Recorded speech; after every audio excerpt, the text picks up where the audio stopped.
O Senhor esteja convosco. Ele está no meio de nós. Proclamação do Evangelho de Jesus Cristo segundo João. Glória a vós, Senhor.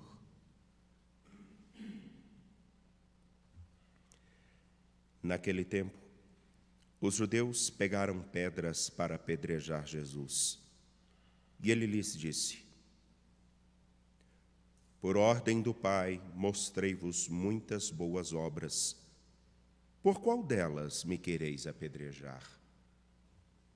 Os judeus responderam: Não queremos te apedrejar por causa das obras boas, mas por causa da blasfêmia, porque sendo apenas um homem, tu te fazes Deus. Jesus disse: Acaso não está escrito na vossa lei? Eu vos disse, vós sois deuses. Ora, ninguém pode anular a Escritura. Se a lei chama deuses as pessoas às quais se dirigiu a palavra de Deus, por que então me acusais de blasfêmia quando eu digo que eu sou filho de Deus, eu a quem o Pai consagrou e enviou ao mundo? Se não faço as obras do meu Pai, não acrediteis em mim. Mas, se eu as faço, mesmo que não queirais acreditar em mim, acreditai nas minhas obras, para que saibais e reconheçais que o Pai está em mim e eu no Pai. Outra vez, procuravam prender Jesus, mas ele escapou das mãos deles. Jesus passou para o outro lado do Jordão e foi para o lugar onde antes João tinha batizado, e permaneceu ali. Muitos foram ter com ele e diziam: João não realizou nenhum sinal, mas tudo o que ele disse a respeito deste homem é verdade. E muitos ali acreditaram nele. Palavra da salvação. Glória a vós, Senhor. Caríssimos, nesta manhã desta sexta-feira, escutamos Jeremias falando do quanto ele percebe que a perseguição começa a atingi-lo. O quanto seu coração já está machucado, porque justamente só pelo fato de cumprir a sua missão é perseguido. Não é perseguido porque tenha pecado, não é perseguido porque tenha feito algo errado. É perseguido simplesmente porque fala o que deveria e aponta o que precisa ser corrigido. Assim, blasfemam contra ele, e ele sente a dor de ser perseguido, inclusive por seus próprios amigos, a dor de ser perseguido por aqueles que, inclusive, com ele, sentam-se no templo.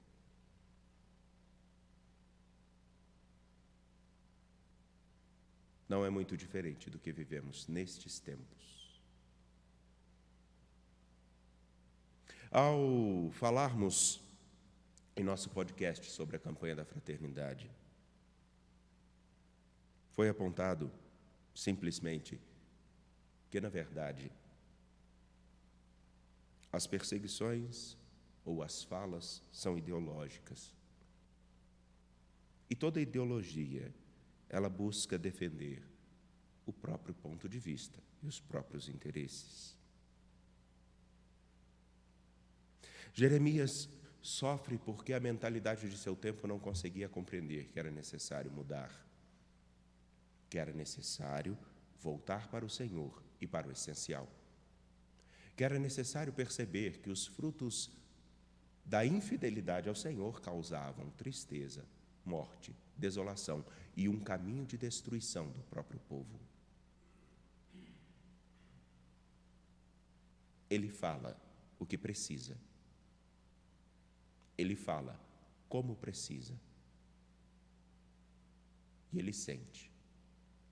Por isso ele tem a liberdade de, nas suas lamentações, rasgar o seu coração diante do Senhor.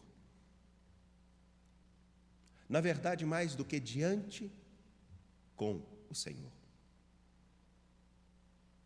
Porque ele pode, inclusive, estar voltado para o Senhor, mas estar tão distante do coração. Jeremias chega a dizer: mas o Senhor está ao meu lado, como forte guerreiro. É isso que lhe dá condições de continuar o seu caminho, de falar da palavra como ela deve ser dita, como ela deve ser proclamada e como ela deve ser vivida. Jeremias, em suas lamentações, rasga sim o seu coração, mas ele não deixa de olhar para as falhas de seu povo, para as falhas de seu tempo. Talvez seria muito coerente se nós, por uma autêntica vivência da fé cristã, por uma autêntica fidelidade ao Senhor, sem nos deixarmos marcar por ideologias, mas por aquele princípio simples, que Deus veio ao mundo para salvar, desde já. E, inclusive, isso é muito caro para o evangelista João. Quando que a salvação de Deus começa? Nesse momento. Agora, quando eu assumo a verdade do seu amor, assumo viver o seu mandamento, que implica em amar ao próximo como ele me ama. E esse amor me faz concretamente assumir que a palavra deve tornar-se carne na minha carne, no meu viver. Acreditando nele, vivendo agora o seu amor, a vida nova que ele me propõe, a salvação começa a surgir. Porque aquilo que eu viverei um dia após a morte começa a ser construído agora, com cada um com que eu me encontro. Isso faz com que meus olhos tenham que estar bem abertos e perceber que as dicotomias, ou os partidarismos, ou as ideologizações, colocar tudo marcado por uma ideologia, impede que eu olhe para as pessoas como meus irmãos, como minhas irmãs, como um bem a ser cuidado. E assim, não vivendo esta dinâmica, não conseguimos enxergar que o problema que nós temos agora com a pandemia não é somente o fato de um querer defender esse ou aquele, mas é uma generalizada incompreensão ou descaso com a vida dos outros. É uma politização de quase todas as partes que se colocaram em campanha para 2022. É olharmos que a violência que cresce no nosso meio, num país que se diz tão cristão, é incoerente com o Senhor que deu a vida por nós. O mesmo Senhor,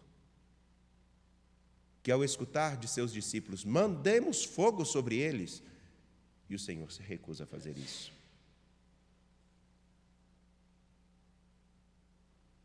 É perceber que a violência, seja ela contra qualquer pessoa,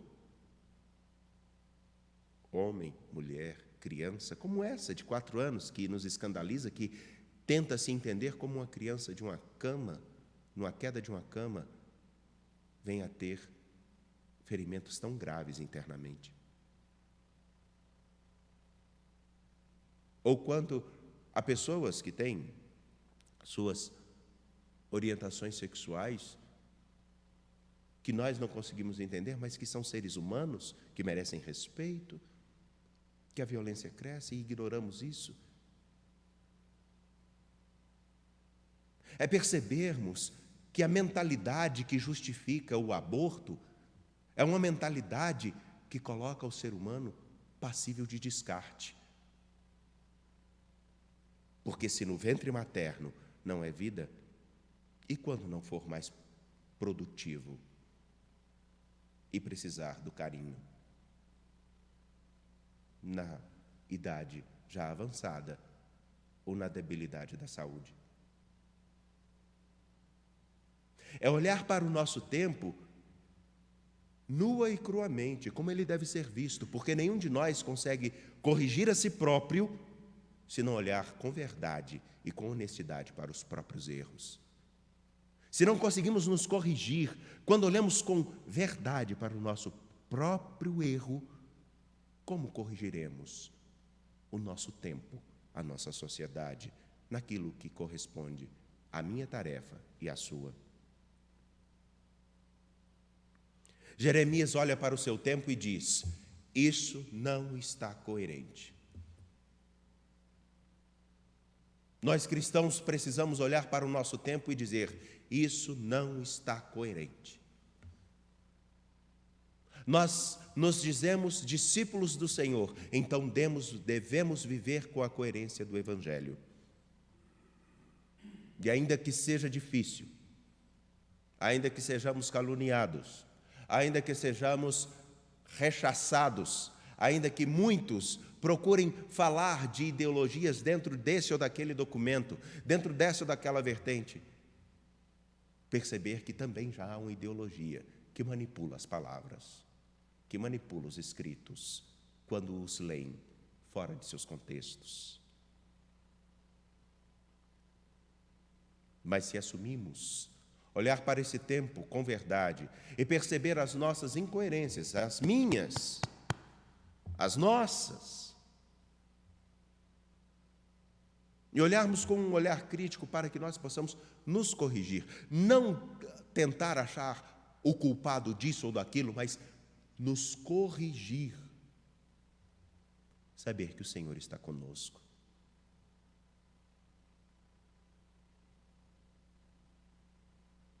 E ainda que seja difícil, ainda que seja uma tarefa ardorosa, pesada, assumir que a palavra deve marcar o nosso tempo. E voltados para Ele, sabendo que Ele está conosco, rasgar sim o nosso coração, mas com Ele trabalhar, com Ele realizar as obras do Pai, com Ele realizar o grande sonho de Deus para todo ser humano. Que todos tenham vida plenamente. Não é à toa que aquela canção tão antiga, que eu me lembro ainda, pequeno, descíamos nas nossas comunidades para celebrar a encenação da Paixão do Senhor e mais à tarde celebrarmos a ação litúrgica do Senhor que morre na cruz. Isso na sexta-feira santa, às 3h, nós descíamos cantando: prova de amor maior não há que doar a vida pelo irmão. Ou então: eu vim para que todos tenham vida, que todos tenham vida plenamente.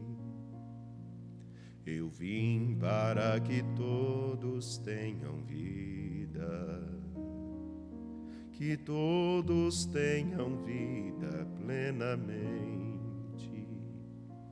Que todos tenham vida plenamente.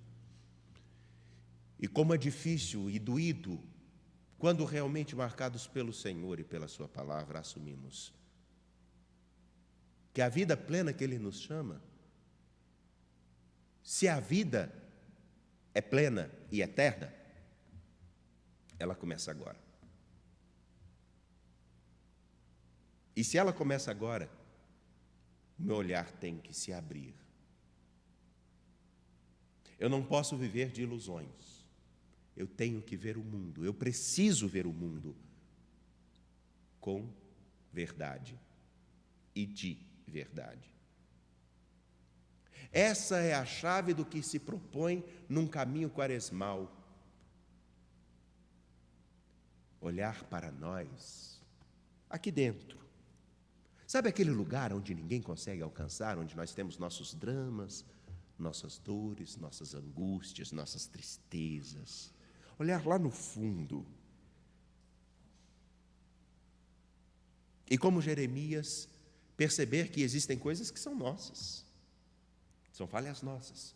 Outras são falhas do nosso tempo, daqueles com quem convivemos, inclusive daqueles que nós gostamos e amamos. E ter a capacidade de, em mim, trilhar um caminho de correção e com fraternidade, com amor, com caridade, apontar para os outros. Isso também precisa mudar. Com caridade, com amor, isso também precisa mudar. E respeitando aquilo que o próprio Senhor nos ensina. Fale ao teu irmão, com o teu irmão.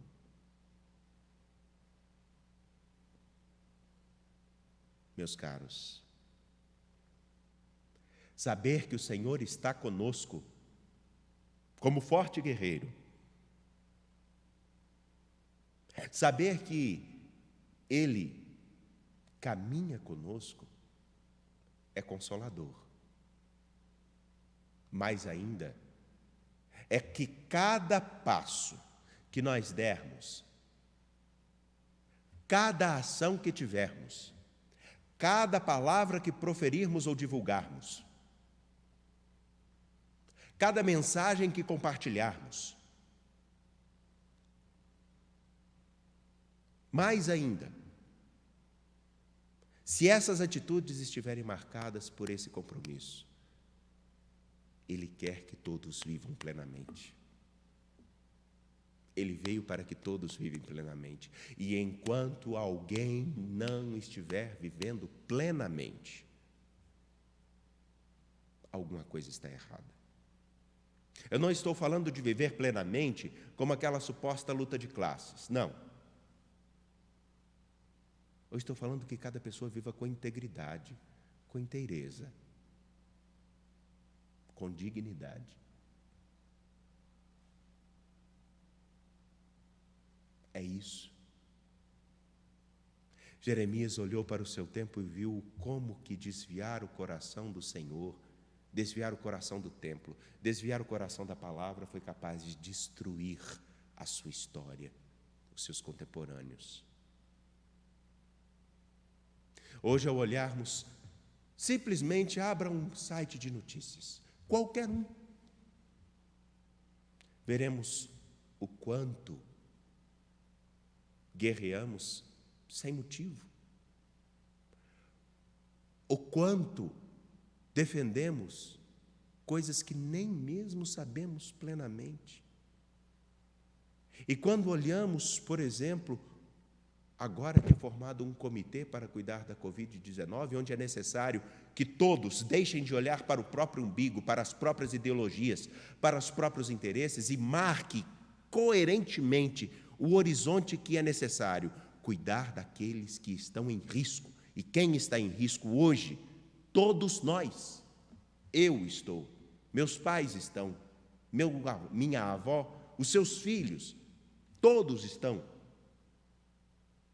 E perceber que não temos mais tempo para ficarmos com brigas sem sentido, marcadas por interesses mesquinhos ou por olhares tão fechados, mas que é necessário abrir o olhar a partir daquilo que Jeremias vê. O nosso tempo está sofrendo, o nosso povo sofre, a nossa história sofre, nossas comunidades sofrem.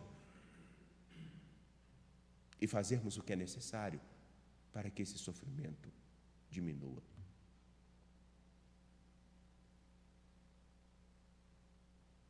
E saber que o Senhor está conosco.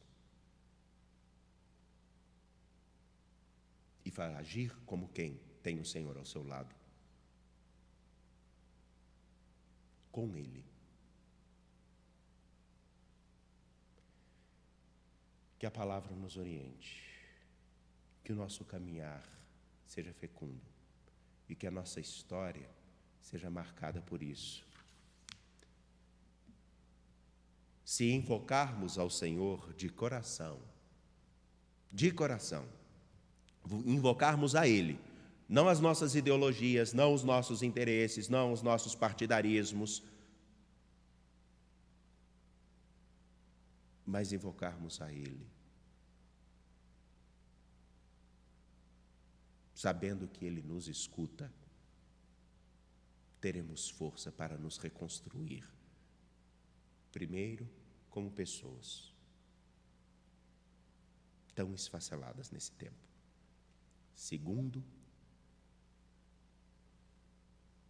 como família.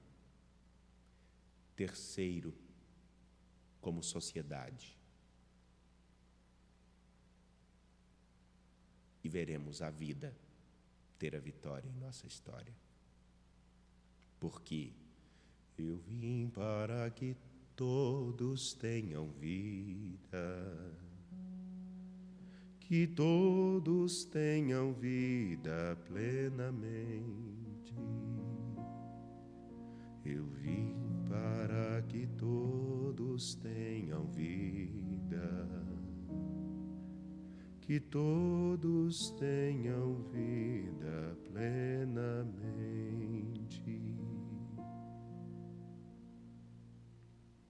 Meu irmão, minha irmã, voltados para o Senhor, com o coração contrito e sedento, apresentemos nossas preces e necessidades.